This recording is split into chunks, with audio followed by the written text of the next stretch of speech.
Good afternoon and welcome to 365 Days of Amazing Stories with Theo Mir.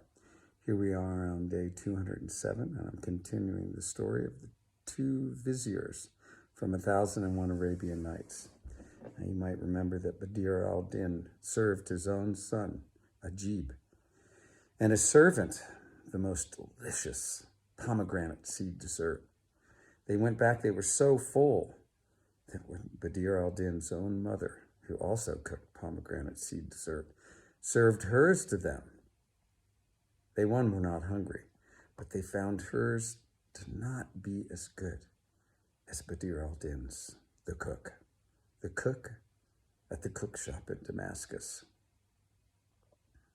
She got quite angry. She called for Shams al-Din.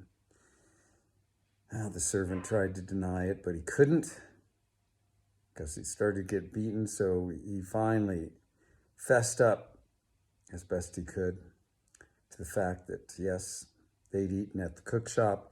He was sent off to get a dish of pomegranate dessert from Badr al-Din. He ran all the way there.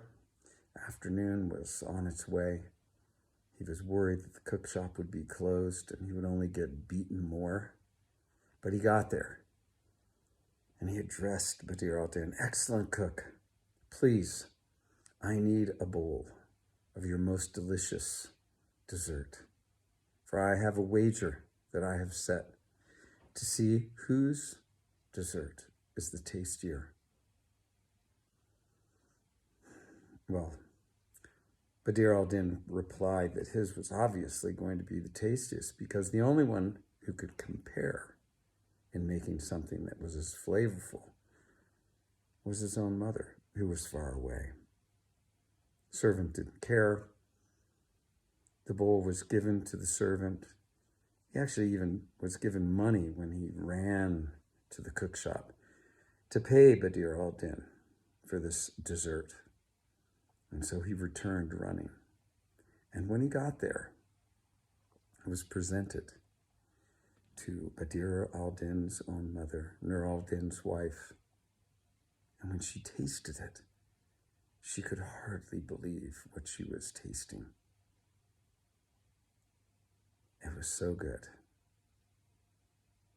that she fell into a swoon. Why did she fall into a swoon? Because she knew that there was only one person that could make a dish this delicious, and that was Badr al-Din himself. So she falls into a swoon, faints to the floor. Shams al-Din comes in and sees her fainted. He sprinkles rose water onto her face, and she awakens and she sits up. She says to him, "None other than my son could make a dish as delicious as this. It must be my son's." Shams al-Din, his eyes opened wide. "Alas, my nephew," he said, "perhaps it will be sooner than later that we are united." And then Shams al-Din went and he summoned every one of the men who was employed in his service, the camel drivers, the tent setter-uppers, his own cooks, his servants, his guards, all were summoned. And once they were in company, he told them, "Take whatever you have, poles, tent stakes, anything that you have, hammers, sledges, and go to the cook shop and destroy it. Destroy everything, dishes, counters, cook stove, pots and pans. Destroy it all. And once you have destroyed it, I want you to bind the cook. Do not hurt him. Do not beat him. Do no physical harm to him. Bind him with his own turban and bring him here to me.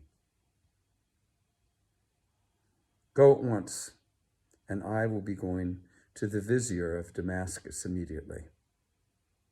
Well, they gathered what they needed, and they set off on their way to the cook shop in Damascus, while Shams al-Din gathered himself together and with 2 guards went off to the Vizier of Damascus.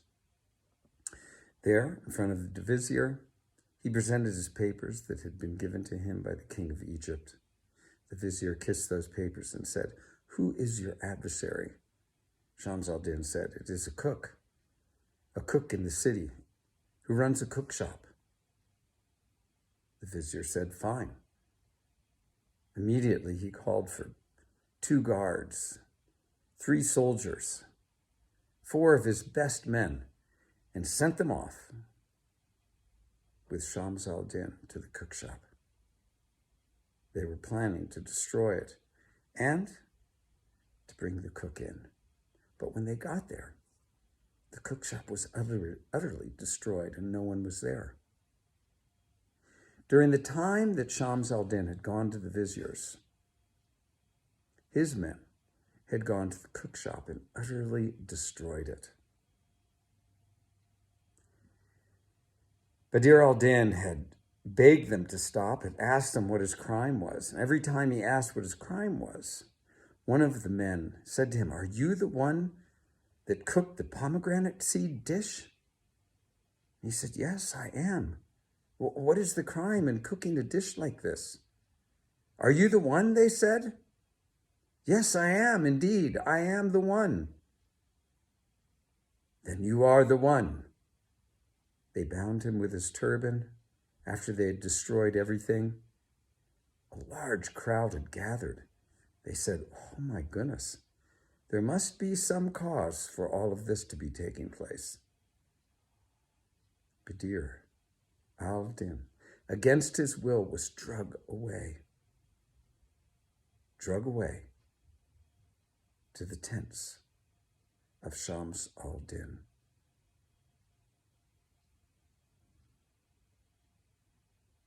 We will leave the story there. Scheherazade did find out what happens next. Thanks for joining.